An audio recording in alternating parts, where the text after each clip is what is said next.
하나님께 영광 돌리겠습니다. 복음만이 필요한 이유를 발견하는 시간 되기를 축원을 드립니다. 우리 앞뒤 좌우를 향해서 한번 인사하겠습니다. 메인 그리스도.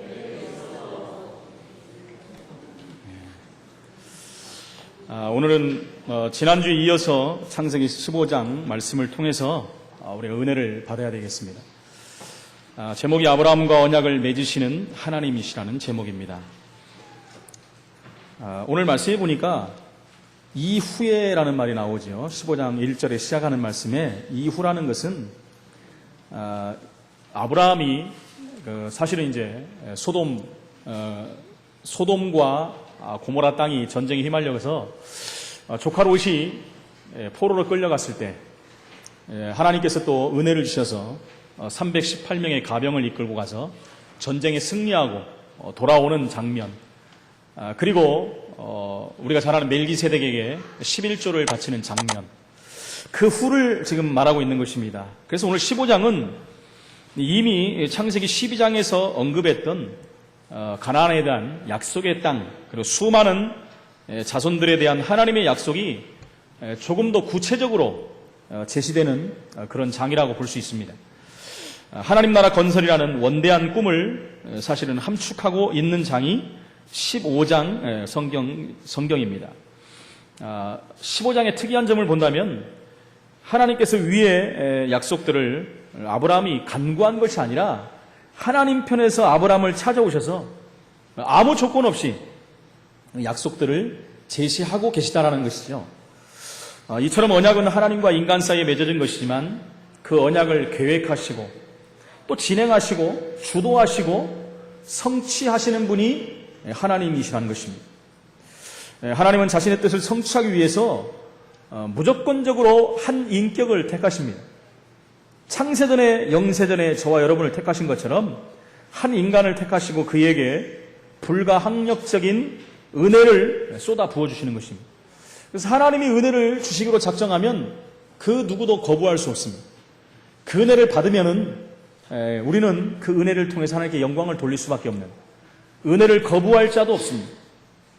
에베소 1장 3절 5절에 보니까 창세전에 하나님께서 저와 여러분을 이미 택하시고 부르신 것입니다. 그것을 아무도 거부할 자가 없다라는 것입니다. 하나님의 택한 자들은 결국은 하나님 앞에 돌아올 수밖에 없는 것이, 하나님이 그에게 은혜를 쏟아 부어주신다는 것입니다. 오늘 하나님께서 작정된 날에 저와 여러분에게 이 은혜를 쏟아 부어주실 줄로 믿습니다. 그래서 하나님께서 오늘 첫 번째 방패와 큰 상급이 되신 하나님이다라고 아브라함에게 지금 약속하시는 것입니다. 오늘 15장 1절에 말씀하시죠. 그 말씀이 환상 중에 하나님 말씀을 통해서 아브라함에게 지금 주어지고 있는 것입니다. 여러분, 인간의 자연 영역을 초월한 하나님의 계시가 바로 오늘 환상을 통해서 주어지고 있는데, 꿈으로 때로는 실제 현상으로 무아지경 속에서도 나타날 수가 있습니다. 구약시대에는 하나님께서는 자신의 뜻을 계시할 때 이런 직접적이고도 간접적인 여러 가지 방편들을 사용하셨습니다. 하나님께서 이런 방법들을 사용하시는 이유는 인간의 수준을 이해하시고, 그렇죠, 그에 적합하게 하나님이 지금 주시고 있다는 것입니다. 그런데 오늘날 가장 정확하게 하나님의 뜻을 알 수 있는 방법은 바로 기록된 하나님 말씀입니다. 그 말씀이 우리에게 강단을 통해서 주어질 때 하나님의 뜻이 이루어지는 것입니다. 그래서 강단의 말씀을 붙잡는다는 것은 하나님의 뜻을 붙잡는 것이요, 강단의 말씀을 붙잡는다는 것은 하나님의 언약 속에 들어가는 것이요, 또 성취의 축복을 누리는 것입니다. 오늘 저와 여러분이 예배를 통해서 받는 말씀이 바로 하나님 약속으로 주어진 말씀이 우리를 통해서 확인되고 또 우리 삶 가운데 적용되고 성취되는 축복으로 하나님은 허락하실 것입니다. 이 말씀을 붙잡는 시간 되기를 다시 한번 축원을 드립니다. 오늘 말씀에 그래서 두려워하지 말라, 나는 내 방패여 너의 지극히 큰 상급이다 라고 말씀합니다. 여러분, 당시 아브라함은 영적으로 매우 침체해 있었던 것 같습니다. 그가 하나님의 도움으로 가나안 전쟁을 승리로 이끌 수 있었습니다. 그러나 그 후에 빚어질 가나안 열국의 복수가 사실은 두려웠던 것입니다. 가나안 열국들이 가만히 있을 리가 없거든요. 그래서 그것 때문에 또 두려워하고 있었던 것입니다. 가나안과 후손을 약속하신 하나님께서 더 중요한 것은 침묵하고 계셨어요. 계속해서 말씀하시고 계속 인도하셨으면 아브라함이 흔들리지 않았을 텐데 하나님이 침묵하고 계셨거든요. 그러니까 불안해한 겁니다. 당연한지는 모릅니다. 저와 여러분이 하나님께서 하나님 앞에 우리가 기도하고 간구하고 있는데 하나님이 우리에게 응답하지 아니하시고 방향을 주시지 않을 때는 때로는 우리도 불안해할 수도 있습니다. 흔들릴 수도 있습니다. 그러나 주위 환경을 보니까 그것 때문에 더 우리가 불안해할 수도 있다라는 것입니다.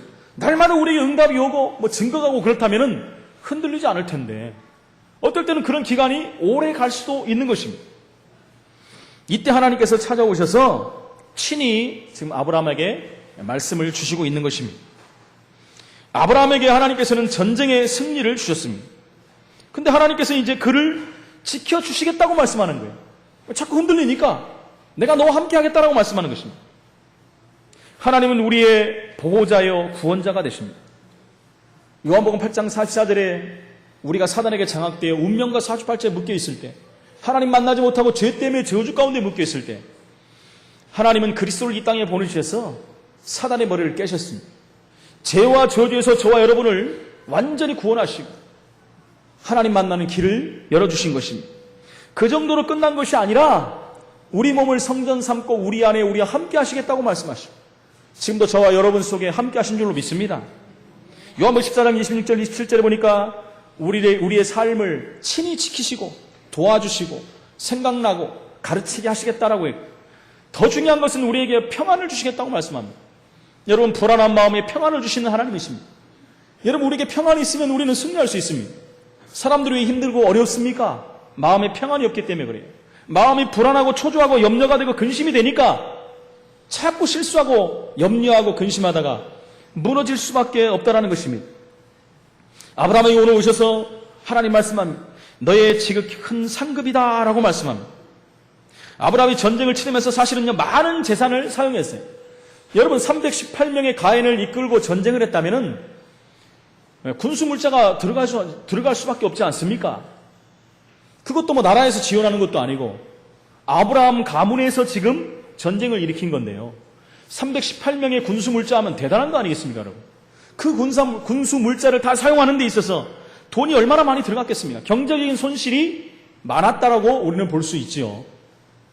그런데다가 전쟁을 통해서 이겨가지고 사실은 획득한 그 물질이 또 얼마나 많습니까? 그런데 아브라함은 그걸 전부 마다하고 소돔 왕이 다 가져가라고 했는데도 불구하고 그걸 마다하지 않았습니까? 하나님께 영광을 돌리기 위해서. 그런 전리품도 하나도 갖지 못했기 때문에 사실은 손해가 굉장히 많았다는 것입니다. 그런데 하나님께서 뭐라고 말씀합니까? 너의 지극히 큰 상급이다 라고 말씀합니다. 큰 상급이라고 말씀해요. 상급이 되어주시겠다는 것입니다. 하나님 자신이 아브라함에게 있어서 사실은요 가장 큰 축복임을 가르쳐주는 장면입니다. 여러분 복의 근원이 누구십니까? 복의 근원은 하나님이세요. 하나님이 우리와 함께 하신다면 우리는 부족함이 없어요. 세상이 우리에게 주지 않는다고 할지라도 하나님이 우리에게 허락하시면 그것은 상상을 초월하는 것들인 줄 믿습니다. 하나님의 백성이 소유할 수 있는 가장 크고 놀라운 축복은 바로 하나님이십니다. 바로 그리스도가 우리의 모든 소유요, 우리의 기업이요, 우리의 모든 것인 줄로 믿습니다. 그래서 골로새서 2장 2절 3절에 보니까 그 안에는 지혜와 지식의 모든 보화가 감추어 있느니라. 할렐루야. 부족할 것이 없어요. 그 안에 있다면 지혜와 지식의 모든 보화가 우리 것이라고 하나님은 말씀하고 계십니다. 시편 119편 111절에 보니까 주의 증거들로 내가 영원히 나의 기업을 삼았사오니 이는 내 마음의 즐거움이 됨이니이다. 주의 기업으로 영원히 나의 기업을 삼았다는 겁니다. 그럼 부족할 것이 없어요. 하나님이 세우신 기업이에요. 하나님이 그 기업을 경영하십니다. 그러면 여러분 불황이 있을 수도 없고 실패가 있을 수도 없습니다. 하나님이 이루어 가신다고 말씀한 것입니다. 원래 인간은 이런 큰 축복과 응답을 받은 인간으로 하나님이 부르신 것입니다. 원래 인간은 최고의 응답을 받는 인간이에요. 창세기 1장 27절에 하나님의 형상으로 저와 여러분을 지으셨어요. 28절에 생육하고 번성하고 충만하고 다스리고 정복하라는 만물의 영장의 축복을 주셨는데 창세기 3장 문제를 통하여 인간에겐 죄가 들어오고 하나님을 떠나는 불행 가운데 들어가 결국 사단에게 장악된 인생이 돼버린 것입니다. 그래서 참 행복을 누릴 수 없는 존재가 돼버린 거예요. 풍요를 누릴 수 없는 존재가 돼버린 거예요. 만물의 영장의 축복을 누려야 되는데 매여있는 삶이 될 수밖에 없는 거예요. 경제의 노예가 될 수밖에 없는 것이고 삶의 노예가 될 수밖에 없는 그런 신분으로 전락해버렸다는 것입니다. 수고하고 무거운 영적으로 정신적으로 육신적인 모든 짐을 지고 인생을 사는 고단한 삶이 돼버린 거예요. 그 고통 가운데 운명과 사주팔자에 매여서 빠져나올 수 없는 우리에게 하나님은 길을 여신 것입니다. 로마서 5장 8절에 우리가 아직 죄인 되었을 때 그리스도께서 우리를 위하여 죽으심으로 하나님께서 우리에게 대한 자기의 사랑을 확증하셨느니라 라고 말씀합니다.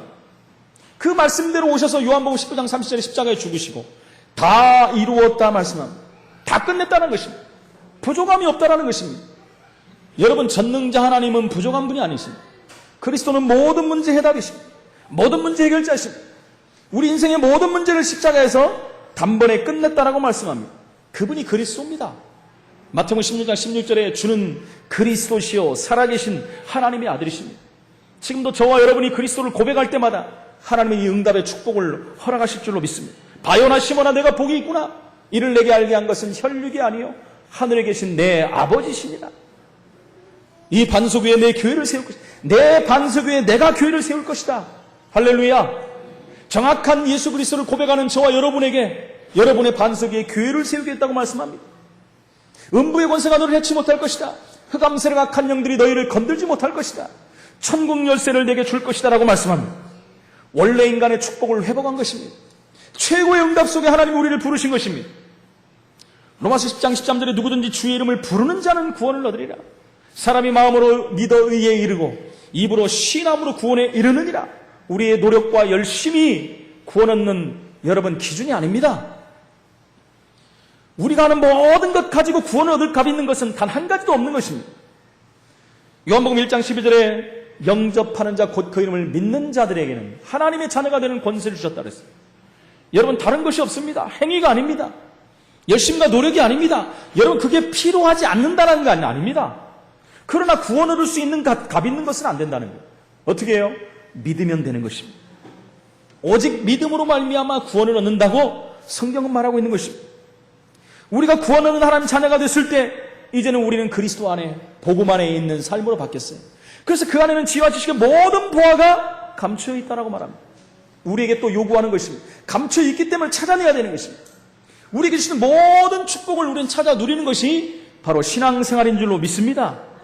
하나님은 우리에게 이 엄청난 축복을 주신 것입니다.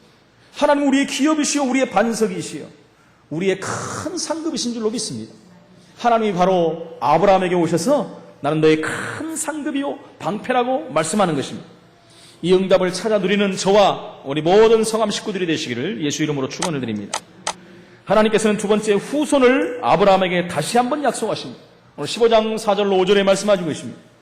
그러나 하나님은 아브라함에게 후손에 대한 약속을 두 번이나 해주셨는데도 불구하고 아브라함은 거기에 대해서 반신반의합니다. 여러분, 인간은 자꾸 불신앙 속으로 들어갑니다. 보이지 않기 때문에 불신앙을 합니다. 하나님의 약속의 말씀을 붙잡는다면 흔들리지 않을 텐데 말씀을 자꾸 아브라함은 놓칩니다. 창세기 12장 1절로 보면 내가 너로 큰 민족을 이루고 하겠다라고 분명히 아브라함에게 약속하셨어요. 본토 친척 아비 집을 떠나라. 내가 너로 큰 민족을 이루게 하겠다. 창세기 13장에 와서도 또 말씀합니다. 내가 내 자손이 이 땅에 티끌 같게 하게 하겠다. 계속해서 말씀하는데 아브라함은 헷갈리고 있는 거예요. 아브라함이 불신앙하는 모습들이 계속 보이지 않습니까? 2절 말씀에 보니까 나의 상속자는 이 다메섹 엘리에셀이니라. 하나님 말씀에서 빗나가는 겁니다. 지금 하나님 말씀이 그래서 우리가 잘 들어야 돼요.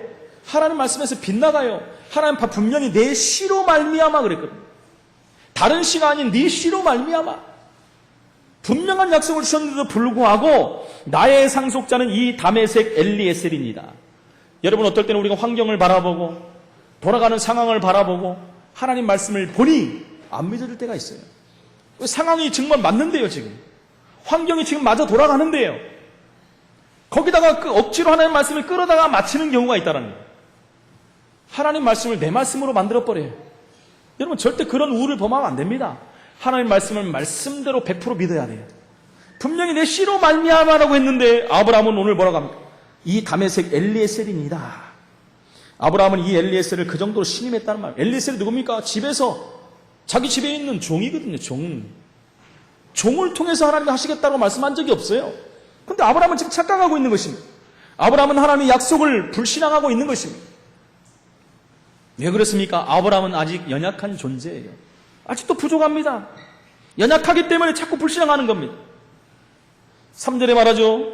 주께서 내게 씨를 안 해주셨으니, 여러분 더 황당한 말 하지 않습니까? 내 씨로 말미암아 했으면 기다려야 되는데 그 씨를 안 주셨으니까 이제 인본 주시는 거 아니겠습니까? 내 집에서 길리운 자가 나의 후사가 될 것입니다. 그렇죠? 아브라함은 하나님께서 나이 많은 자신에게 아직 자식을 주시지 않았기 때문에 자기 집에서 자기가 가장 신이 많은 그 종을 통해서 상속자로 주실 것이다 라고 미리 짐작하고 끌어당겨서 응답을 받으려고 하고 있는 것입니다. 자기 마음대로 응답을 받으려고 해요. 4절에 보니까 하나님은 다시 약속을 합니다. 내 몸에서 날짜가 내 후사가 되리라. 다시 말씀해요. 내 몸에서 내 씨가 너의 상속자 후사가 될 것이다. 여러분, 아브라함과 사레가 육신적으로 늙어서 불가능한 일 같습니다. 그러나 하나님은 불가능을 가능케 하시는 분이에요. 그 정도니까 우리가 전능자 하나님이라고 하시죠. 그 정도 되니까 우리가 믿지 않습니까? 하나님은 그보다 더한 일도 하실 수 있습니다. 그 하나님을 믿어야 되는 거예요.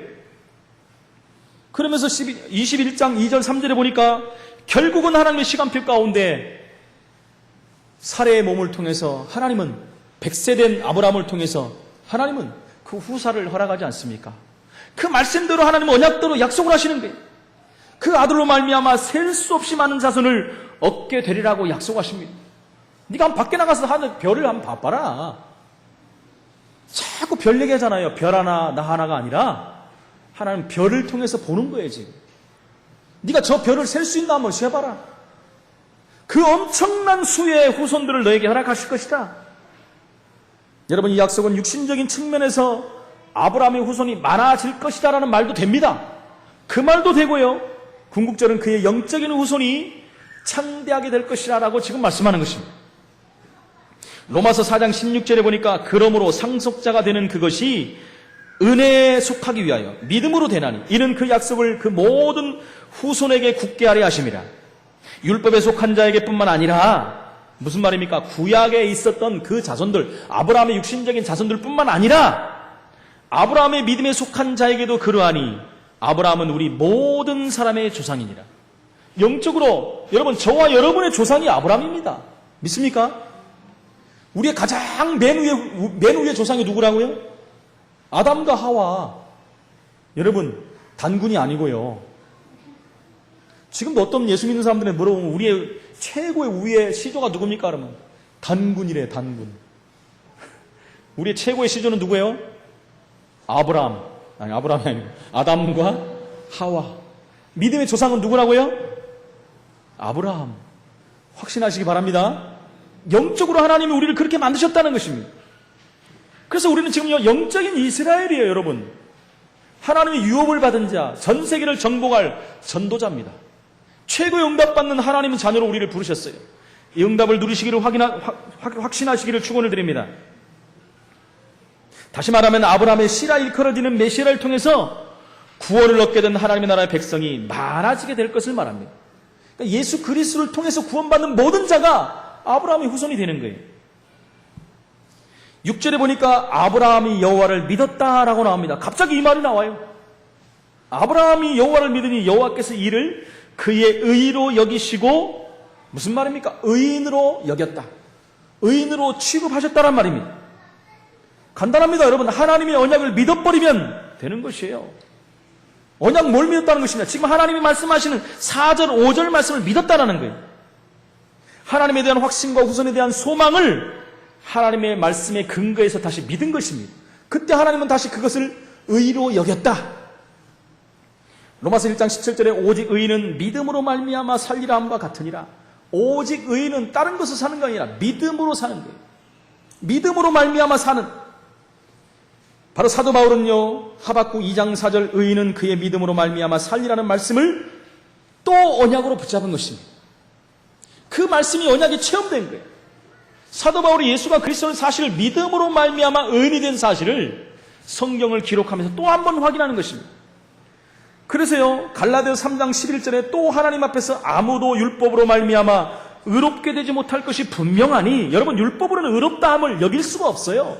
다시 말하면 구원 얻을 하나님 자녀가 없다는 것입니다. 율법으로는. 이는 의인은 믿음으로 살리라 하였으니, 사도 바울이 성경 구석구석에서 오직 의인은 믿음으로 말미암아 살리라는 그 말씀을 계속 강조하는 것입니다. 시편 31편 1절에 보니까 여호와여 내가 주께 피하오니 나를 영원히 부끄럽게 하지 마시고 주의 공의로 나를 건지소서. 주의 의로 나를 구원하여 주옵소서.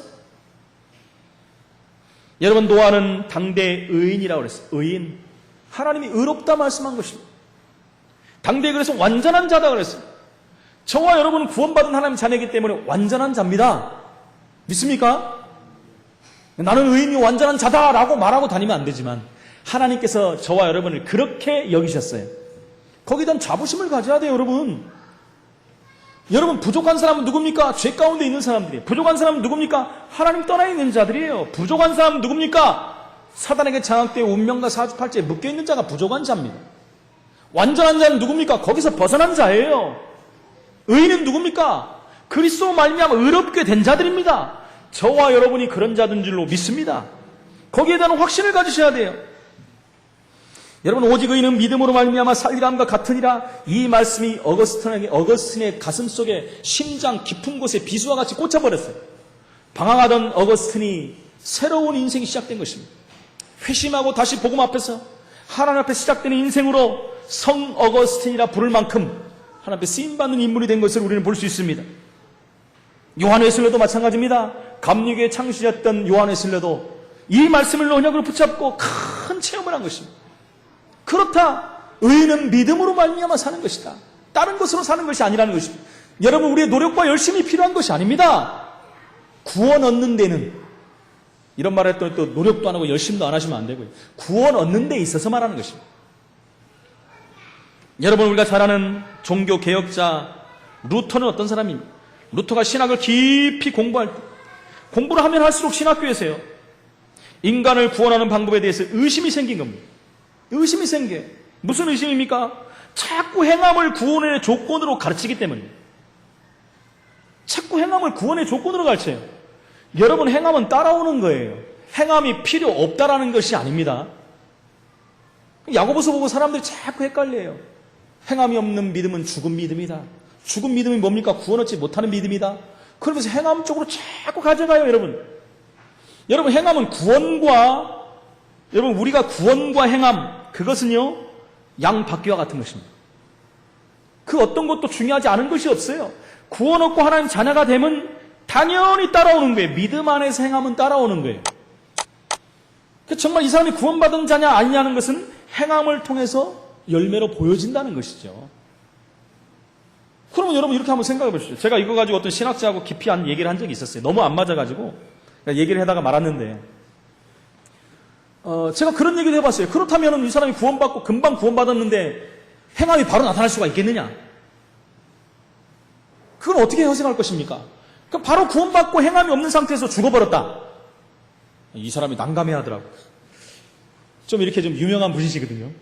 제가 좀 그렇게 골치 아프게 해는 존재가 된 것이 죄송했지만은, 그것은 확실한 거니까 제가 물어볼 수밖에 없지 않습니까? 근데 그분이 말을 못 하더라고요. 더 나가서 감옥에서 사형수가 예수를 오늘 영접을 했어요. 죽기 전에. 진짜 굳은 마음으로, 감사한 마음으로 영접해서 하나님 자가 기뻐하면서 사형장의 이슬로 사라졌어요. 그럼 그 사람의 행함이 있습니까, 여러분? 행함이 있어요, 없어요? 없잖아요. 그 사람은 구원 받았습니까, 안 받았습니까? 근데 받았어요. 한 가지 더 말해볼 거예요. 그러면요, 예수님이 십자가에 죽으실 때 옆에 있던 우편 강도가, 예수님이 뭐라 그랬어요? 네가 오늘 나와 함께 낙원에 이르리라. 예수님이 거짓말했습니까?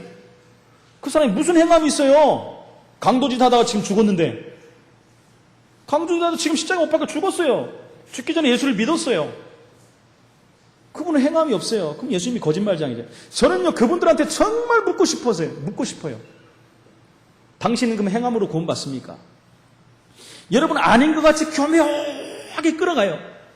여러분, 전 진짜 헷갈리지 마십시오. 믿음은요, 우리의 행함을 요구하는 것이 아니에요. 우리가 믿으면 바로 구원받는 거예요. 행함은 따라오는 거지요, 여러분. 그러니까 우리가 보고, 이분은 행하는 걸 보니까 진짜 예수 믿는구나. 이것을 우리가 보는 것이지, 그 나타나는 것으로 이 사람은 행함을 잘하니까 구원받았고 못했으니까 구원이 없다, 이렇게 말할 수가 없는 거예요. 여러분, 그 정도로 가는 것이 아니라 지금은요, 천주교는 완전 행함 쪽으로 가버려서 예수 믿고 구원받는다라고 안 가르칩니다, 여러분. 제가 얼마 전에 그런 말씀 드렸잖아요. 어떤 천주교 신부가 강의하는 걸 제가 봤죠. 여러분들에게 보내드렸잖아요. 카카오톡 보내드렸잖아요. 뭐라고 합니까? 그분이 자기가 어느 날 전철을 탔는데 이상한 소리가 들리대. 예수 천당 불신지요, 그러더래요. 자기가 그래서 너무나 기독교인들 수준이 낮다 하면서 어떻게 예수 믿고 천국을 가냐? 이렇게 말을 해요. 물론 전철관에서 붐비는 데서 예수 천당 불신지옥 한 것은 뭐 잘할 수도 있고 잘못한 걸 수도 있습니다. 그런데 그 말을 하는 게 아니라 어떻게 예수 믿고 천국을 가냐? 신부 입에서 그런 말을 하고 있어요. 그럼 어떻게 천국을 갑니까? 그분들이 말하는 것은요, 공덕을 쌓고 행함을 하고 선행을 하고 이런 것을 통해서 구원을 받는다고 착각하는 거예요. 그렇다면요, 예수님이 그들에겐 필요가 없어요. 그러니까 천주교에 가보면 예수님은 아기 예수로 비유되고 있어요. 마리아가 더 우선시되고 다른 우상 앞에 절을 하고 기도하고 있고, 어떤 사람은 그게 너무 확산되고 확대되는 얘기가 아니냐. 물론 천주교에서도요, 예수를 실수로 믿어버리면 구원받을 수 있습니다. 천주교 안에도 여러 분파가 있기 때문에 성경으로 믿으려고 노력하는 사람들도 많이 있어요. 제가 압니다. 가장 중요한 것은 뭡니까? 노력 갖고 되는 게 아니라니까요. 예수를 믿어야 구원받는 거예요. 할렐루야. 여러분, 여기에서는요, 단 1초도 흔들리지 마시기 바랍니다. 헷갈릴 이유도 없습니다. 내가 정말 예수를 믿는 마음이 내 안에 있다면 구원받은 거예요, 여러분. 여러분, 그 말이 아니라면은 사형장에 예술로 사라지는 사람에게 복음 전하면 안 돼요. 그건 약 올리는 거죠, 뭐. 그렇지 않습니까? 그래서 우리는 누가 구원받을지 모르기 때문에 누구에게나 가서 복음을 말해야 된다는 거예요. 바로 이것을 루터가 깨달은 거예요. 당시만 해도 일반 성도들은 성경을 읽을 수가 없었어요. 성경 못 읽게 되어 있습니다. 인쇄술이 발달되지 않은 이유도 있었지만 더 큰 이유는 신학을 공부하지 않은 일반 성도들이 성경을 보면 자기 마음대로 자의적 해석을 한다는 거예요. 그래서 못 읽게 한 거예요. 공식적으로 못 읽었어요. 그래서 신부인 루터는 성경을 읽다가 바로 오직 의인은 믿음으로 말미암아 살리라, 이 구절에서 구원의 방법을 발견한 거예요. 그걸 보고 다음을 보니까 다른 게 없어요, 여러분. 오직 의인은 믿음으로 말미암아 구원을 얻으리라 하고 땡땡 가로치고 노력도 조금 해야 되고 열심도 좀 내야 되고 선행도 조금 해야지 구원을 받는. 그리고 또 하나 땡땡 치고 뭐 98% 믿음과 2% 노력 뭐 이렇게 써놨다면 모르는데 성경 어디를 봐도 그런 구절이 없는 거예요. 오직 의인은 믿음으로 말미암아 살리라 함과 같으니까. 다른 말이 없어요, 여러분. 영접하는 자 곧 그 이름을 믿는 자들에게는 하나님의 자녀가 되는 권세를 주셨다. 끝. 가로 열고 다른 게 없어요. 하나님이 세상을 이처럼 사랑하사 독생자를 주셨으니 이는 저를 믿는 자마다 영생을 얻게 하려 합니다. 믿는 자마다 영생을 얻는 거예요, 여러분. 다른 게 필요가 없다니까요. 이것을 지금 루터가 발견한 것입니다. 그러나 그는 이 진리를 주장할 수가 없었어요. 그러다 그는 로마로 가게 된 것입니다. 로마에 가니까 뭐가 있었습니까? 바로 스칼라상 그 성전의 계단이 있습니다. 27개 계단. 그 계단이 어떤 계단이냐면 예수님께서 빌라도에게 고난을 받으실 때 올라가셨던 그 계단이에요. 그래서 그때는 그런 전설이 있었다는 거예요. 죄 지은 사람이 그 계단을 무릎으로 기어서 올라가면은, 정상까지 올라가면 죄가 사함을 받는다. 참 대단하지 않습니까? 어째서 그런 잔머리들이 나오는지. 예수님이 거기 올라가셨으니까 우리도 거기 무릎 꿇고 올라가면 죄 사함을 받는다. 성경에 어디 그런 말이 나옵니까, 여러분? 그런 말이 나오면 믿어야 되겠죠.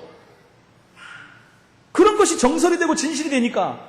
그래서 루터가 거기 가가지고요, 무릎을 꿇고 기어 올라간 것입니다. 거기를 올라가다가 아무리 올라가다가 기도하면서 봐도 그것은 아닌 것 같아요.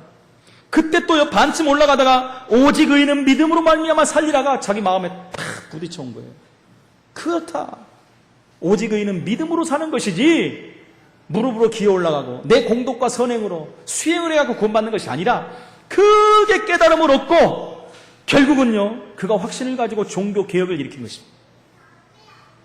여러분, 저와 여러분은 다른 것으로 구원받은 것이 아닙니다. 저와 여러분이 잘나서 노력을 해서 열심을 내서 구원받은 것이 아니라 오직 예수가 그리스도를 알고 믿고 영접해서 하나님의 자녀가 된 것입니다. 할렐루야. 다른 거 없어요. 이 축복을 누리시기를 다시 한번 축원을 드립니다.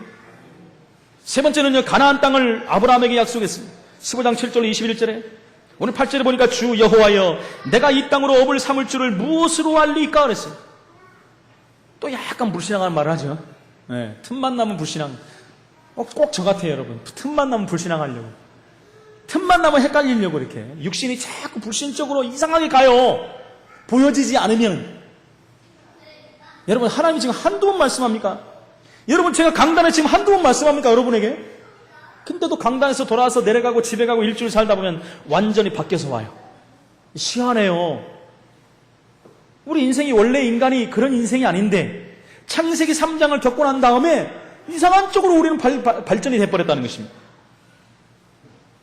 7절에 이 땅을 내가 주어 소유를 삼게 하려고 갈대아 우리에서 이끌어낸 여호와니라 라고 말씀했는데도 8절에 그런 말 하는 거예요. 지금 주 여호와여 내가 이 땅으로 업을 삼을 줄 무엇으로 알게 내게 증거를 달라는 거예요. 지금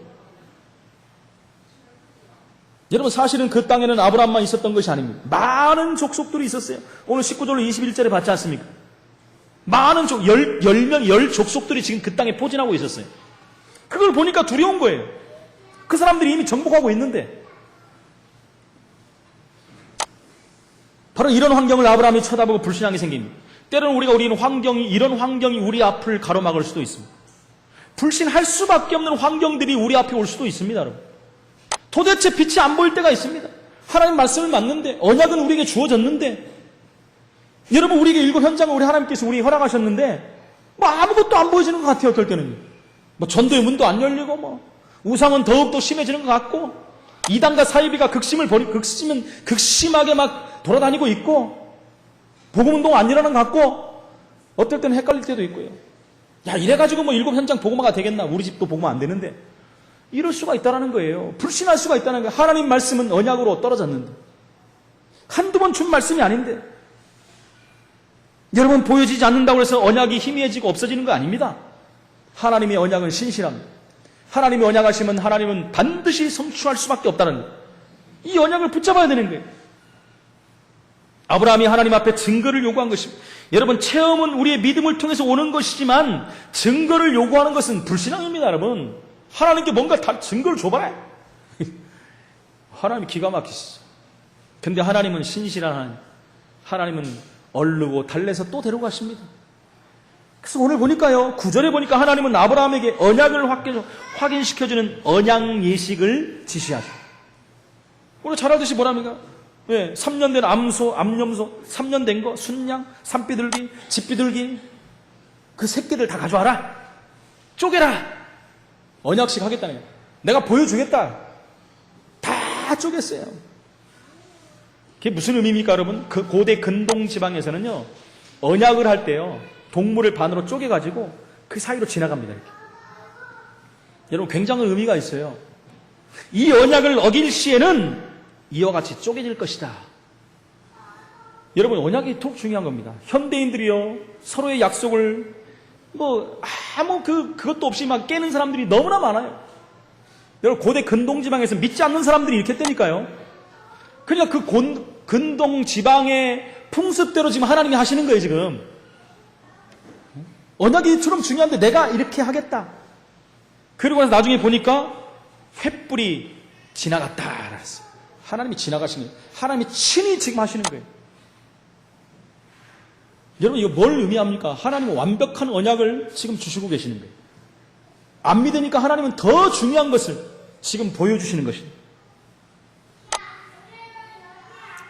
12절에 보니까 아브라함이 깊은 잠이 든 때 하나님께서는 세 가지 미래를 약속하십니다. 계시하시는 거죠. 미래를 보여주시는 것입니다. 아브라함이요, 하루 종일 읽다 보니까 지쳐서 잠들어 버렸어요. 어떤 약속을 주십니까? 13절에 보니까 아브라함의 자손이 이방에서 객이 되어 그들을 섬기게 했고 그들은 400년 동안 자손을 괴롭힌다라는 얘기입니다. 한마디로 말하면 400년 동안 애굽의 노예살이 할 것이다. 이걸 언약으로 먼저 주신 거예요.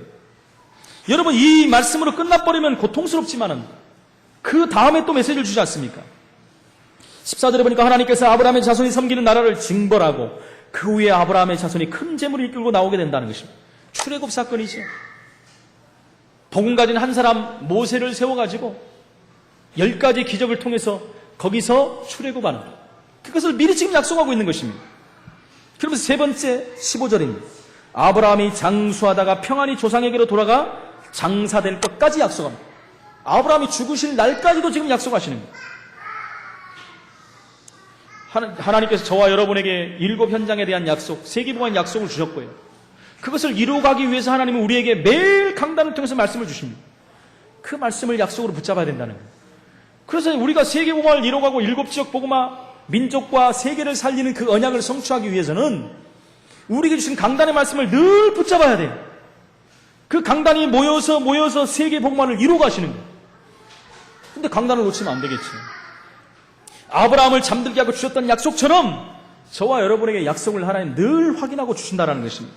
이 언약을 붙드시길 다시 한번 축원을 드립니다. 18절로 21절에 하나님과 아브라함 사이에 언약을 완전히 맺은 것입니다. 완전히 맺어버렸어요. 이 언약을 완전히 붙잡으시기 바랍니다. 아브라함이 우선 이스라엘이 이집트에 머물면서 노예 생활한다는 것을 다시 한번 얘기하는 거예요. 여러분, 우리가 알다시피 그곳에 200만이 넘는 사람들로 불어났잖아요. 어마어마한 사람들이 불어났어요. 그리고 주님의 때가 되어서 모세에 의해서 홍해를 건너가게 됩니다. 그리고 그들은 약속의 땅으로 가게 됩니다. 40년간 가지 않습니다. 불신앙과 불신앙을 거듭하다가 결국 하나님의 약속을 믿지 못하고 신뢰하지 못해서 광야에서 방황하다가 1세대들은 전부 모래사장에 장사된 바 되었어요. 우리가 잘 알지 않습니까? 그런데 하나님은 그들의 온갖 죄 가운데서도 하나님은 약속을 신실하게 성취해 가십니다. 그렇죠? 신약에 와서 자신의 약속을 이루기 위해서 독생자 예수 그리스도를 이 땅에 보내시고 십자가에 못 박게 만드셨어요. 죽으시면서 결국 언약 성취를 보여주신 것입니다. 다 이루었다 말씀은요, 여러분 구약에서부터 지금까지 오는 모든 것을 이뤘다는 것입니다. 한마디로 말하면 창세기 3장, 그리고 이스라엘 백성에 때 약속했던 그 약속, 모든 약속을 다 이루었다 말씀했습니다. 그래서 그냥 우스갯소리지만 구약에서부터 신약까지 전부 이루어진 약속이기 때문에 예수님이 돌아가실 때 다 이루었다 이러지는 않았을 것 같아요. 너무 길게 아쉽잖아요. 그래서 다 이루었다. 아마 그러시지 않았을까라고 생각이 듭니다. 그러지 않습니까? 구약에서부터 창세기 3장부터 하나님 주신 약속들, 사람들, 선지자, 제사장, 왕, 사건, 문제, 모든 것을 통해서 그리스도를 보여주시고 그 날에 내가 이루겠다라고 말씀하지 않았습니다. 그 약속이 십자가에 지금 이루어진 것입니다. 그래서 가나안 땅을 상징하는 하나님 나라는 그리스도 안에서 이루어진 것입니다. 아브라함의 진정한 후손, 즉 예수 그리스도를 믿는 저와 여러분들이 구원을 받은 것이고, 저와 여러분들을 통해서 하나님은 아브라함이 주신 약속을 이루어 가시는 것입니다. 전 세계 복음이 증거돼요. 너와 내 씨를 통해서, 너를 통해서 천하 만민이 복을 받을 것이다. 그 말씀이 오늘날 우리에게 너희는 가서 모든 족속으로 제자를 삼아라. 세상 끝날까지 함께 할 것이다.